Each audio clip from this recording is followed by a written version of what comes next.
Olá, estudante do terceiro ano do ensino médio. Sou Mônica Couto, professora de Geografia. Vamos continuar nossa trajetória estudando, então, temas relativos a esse componente curricular que muito contribuirão para a sua participação no Exame Nacional do Ensino Médio.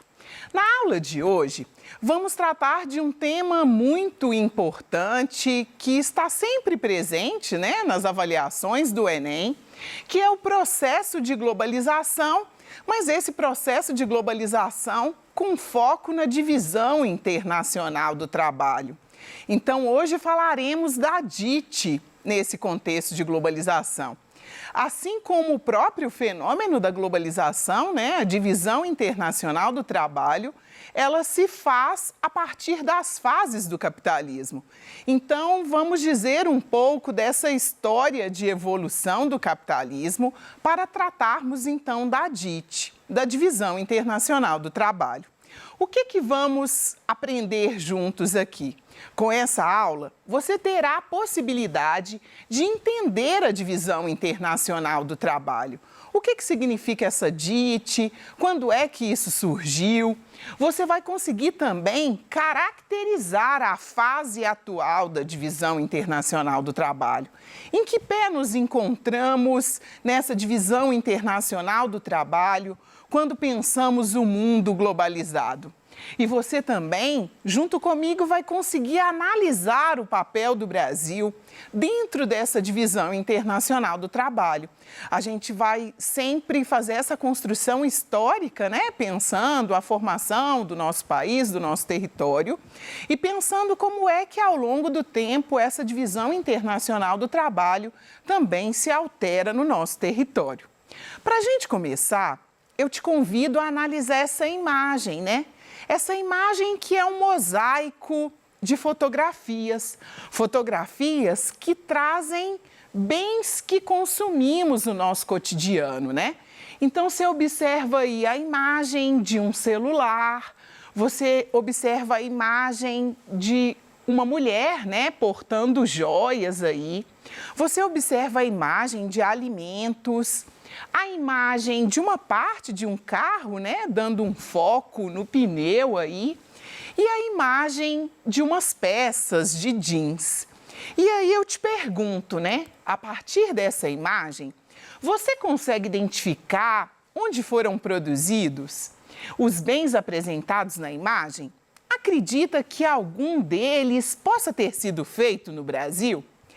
Então, para pensar um pouco dessa divisão internacional do trabalho, que tem a ver com esses bens e esses serviços, esses produtos que chegam até nós e que precisam de uma matéria-prima para serem fabricados, E a origem dessa fabricação é um pouco dessa discussão que a gente vai fazer.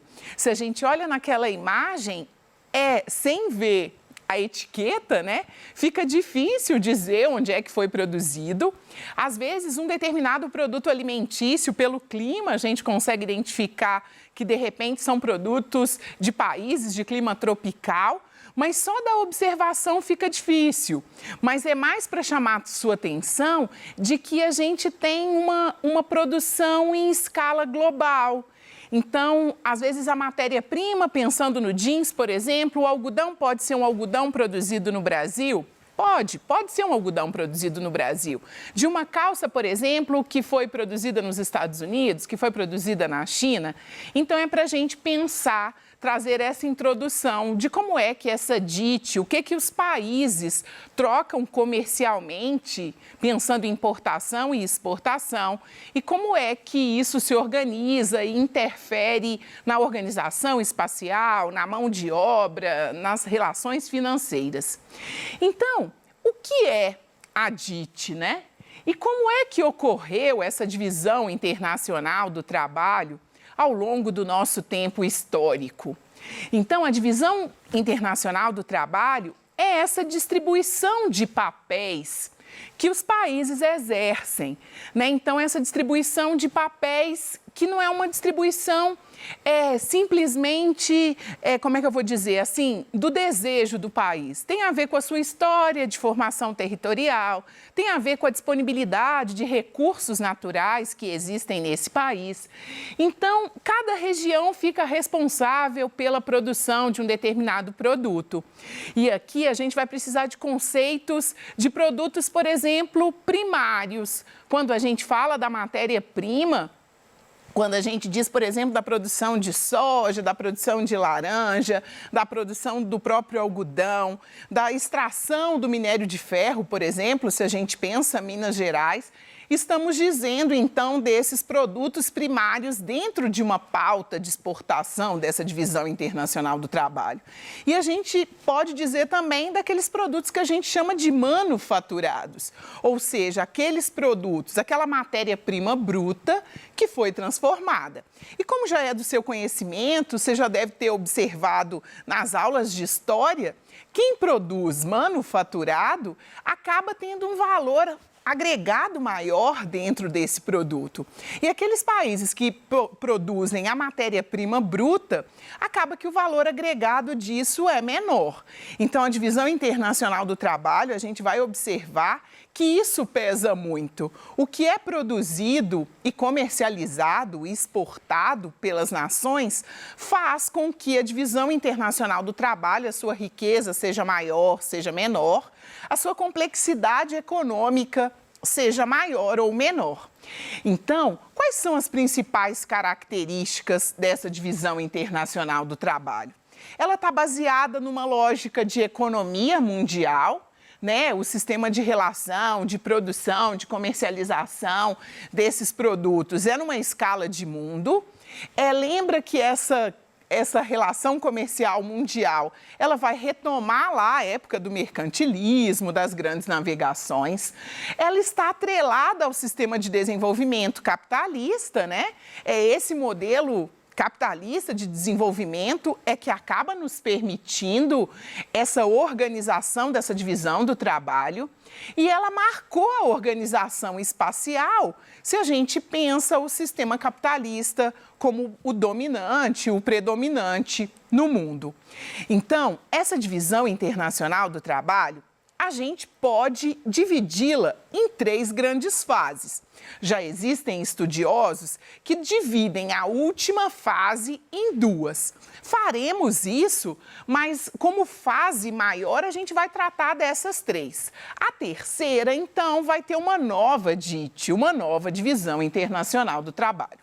Então, como eu disse, começa lá com o capitalismo comercial, o capitalismo relacionado ao mercantilismo, relacionado à busca de riquezas em outros territórios, ao achamento, né? Lembra que a gente está chamando o descobrimento do Brasil de achamento por aquela questão de território, mas está associado aqui a nossa condição de colônia, que a gente vai discutir o quanto isso interfere na divisão internacional do trabalho no Brasil até os dias de hoje.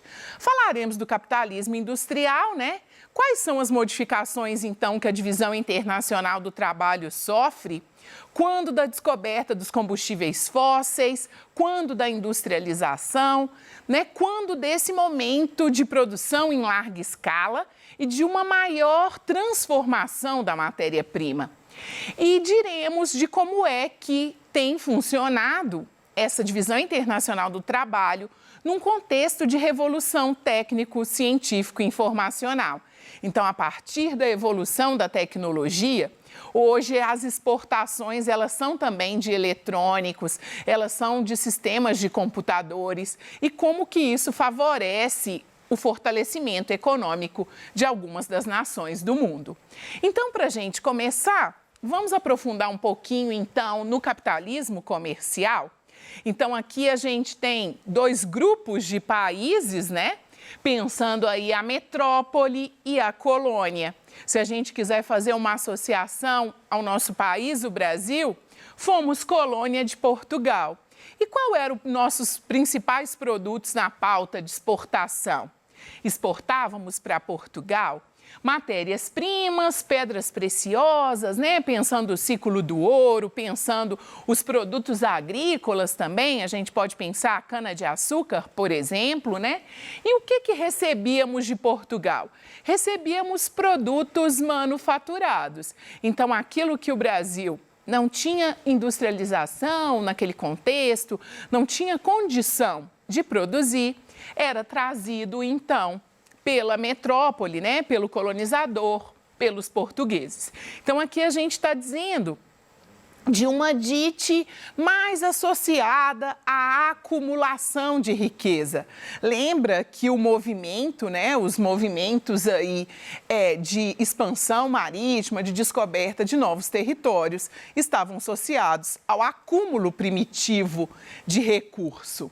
E aí, pensando já com a Revolução Industrial, século XVII, século XVIII, como é que essa relação entre esse grupo de países, né, de um lado as metrópoles e do outro as colônias, esse processo vai se desenrolando?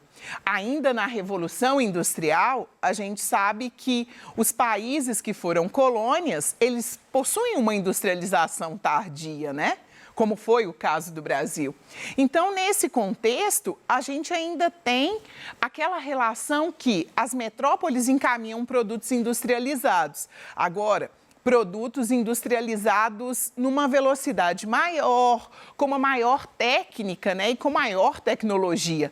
Lembra que na Revolução Industrial a gente tem a descoberta da máquina a vapor, a gente tem a descoberta da combustão. Então, aqui surgem possibilidades, como, por exemplo, para os meios de transporte. Aqui a gente já pode pensar a questão dos automóveis, né, que vão favorecer essa transferência dessa matéria-prima.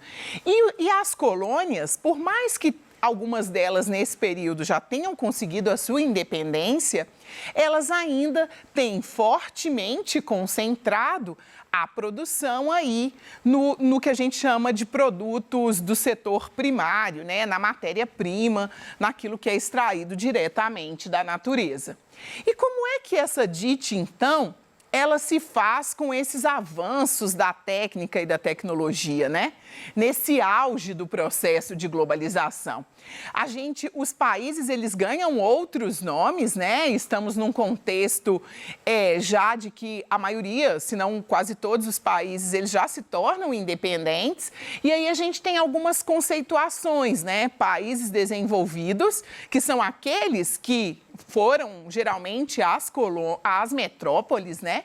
Eles são também chamados de países centrais. E se a gente pensa o nosso país e vários outros países, os subdesenvolvidos, e depois daqui a pouquinho a gente discute um pouco isso, né? Já tem outras classificações por esse desenvolvimento da Divisão Internacional do Trabalho, eles passam a ser definidos como os periféricos aí. O que muda nessa relação? A relação agora, os países centrais, eles mandam produtos industrializados, mas eles mandam também investimentos, empréstimos, e aqui você começa a ter aquela lógica das empresas multinacionais, que têm as suas matrizes nesses países centrais, mas possuem filiais espalhadas pelo mundo. Então, olha como que isso se reverte nessa nova dite aqui na parte mais abaixo, aí, na segunda parte do organograma aí, do esquema. Olha como que os países periféricos, eles não mandam mais na pauta de exportação simplesmente produtos primários, commodities, né? Soja, carvão, mineral, quando o país tem, no caso do Brasil, Minas Gerais, nióbio, minério de ferro, petróleo. Ele já não manda mais simplesmente a matéria-prima e os produtos do agronegócio, da agricultura e da pecuária, mas ele manda também produtos industrializados. E muitos desses produtos industrializados, oriundos dessas empresas multinacionais que vieram e transnacionais que vieram ocupar o território desses países em desenvolvimento ou ainda periféricos. Então, aqui eu trouxe um mapa, né, para a gente dar uma observada, Na cartografia, a gente tem a evolução muito rápida desse mapa, que a gente tem um mapa com os países divididos em 3 classificações. Então, aqui a gente permanece com os subdesenvolvidos e aí, chamando a sua atenção, você vai perceber que eles estão concentrados no continente africano. Tem 2 países, tem alguns da Ásia, Iêmen, Afeganistão, aí, Camboja são alguns deles. Tem os países de economia emergente e aí você vai observar que o Brasil está nesse patamar, né, de países de economia emergente, ou seja, somos um país que a nossa base de exportação de verdade, ainda são os commodities, ainda são os produtos primários mesmo, a matéria-prima bruta, mas há uma evolução tanto associada a essas empresas multinacionais, quanto às pesquisas científicas que existem no Brasil. E aqui, para você, estudante do Enem, se você quiser aprofundar, eu te convido a pesquisar o Atlas de Complexidade Econômica. Nesse Atlas de Complexidade Econômica, você vai conseguir pesquisar e identificar qualquer país do mundo. É muito semelhante ao site do IBGE, né, onde você procura as características do seu município. Nesse você procura as características do país e você consegue saber qual é a complexidade econômica real do Brasil. E aí eu volto a afirmar, né? Por mais que a gente tenha um país onde se concentra na matéria-prima, a nossa pauta de exportação, a complexidade do Brasil no cenário mundial já é grande. Se a gente observar nesse atlas, você vai conseguir perceber que temos, na área da ciência, grandes produções aí, principalmente nas universidades. E aí também fica a importância da valorização dessas pesquisas, né? Isso fortalece a divisão internacional do trabalho no país, fortalece a possibilidade de acesso ao emprego. Os países que desenvolvem o conhecimento na tecnologia, isso vira pauta de exportação, eles têm menos problema quando há uma crise econômica, por exemplo. Então, para a gente pensar um pouquinho, como é que o Enem tem cobrado isso de você quando você se candidata a essa prova? Aqui a gente tem um item de 2011 e nesse item o texto vai fazer uma discussão de como que essa tecnologia altera as relações de trabalho, né? Como que essa robotização diminui, por exemplo, os coletivos de operários. Não é segredo que a globalização, o desenvolvimento da tecnologia, a ampliação das máquinas, principalmente no setor industrial, traz uma redução do volume de profissionais dentro dessas empresas. E aí ele faz essa discussão, né, da automação, da microeletrônica e nos pergunta, né, a utilização dessas novas tecnologias, ela traz alteração para o mundo do trabalho. E que alteração é essa? Então, a melhor alternativa é a que diz, pela participação ativa das empresas e dos próprios trabalhadores no processo de qualificação. Hoje, então, fica um convite a você que é um jovem, que bem brevemente estará no mercado de trabalho, se não já está fazendo os estágios, né? É necessário que a nossa formação, ela venha muito do nosso interesse. Então, procure, busque melhorar naquilo que é do seu interesse, porque as empresas, elas acabam cobrando isso. O que a gente viu, então, nessa aula de hoje sobre globalização e divisão internacional do trabalho? A gente viu, então, que a divisão internacional do trabalho é esse sistema de relação de produção, de comércio, que envolve o mundo todo, é essa relação comercial que ocorre no mundo como um todo. Que essa divisão internacional do trabalho, ela sofreu grandes transformações à medida que a humanidade foi desenvolvendo a técnica e a tecnologia associada ao sistema capitalista, e a gente viu que na divisão internacional do trabalho, embora o Brasil tenha na sua base de exportação os commodities, ele é um país de considerada complexidade econômica, que você vai poder consultar e aprofundar lá no Atlas Econômico de Complexidade. Então, para terminar a nossa aula, eu queria te dizer que existem vários caminhos a serem explorados.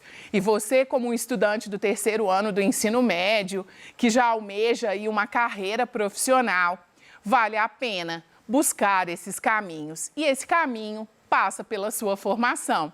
Então, valorize o estudo não só do componente curricular de geografia, mas valorize o estudo de todos os componentes e daqueles temas que às vezes a escola não traz, mas faz muito sentido para você. Até a próxima aula!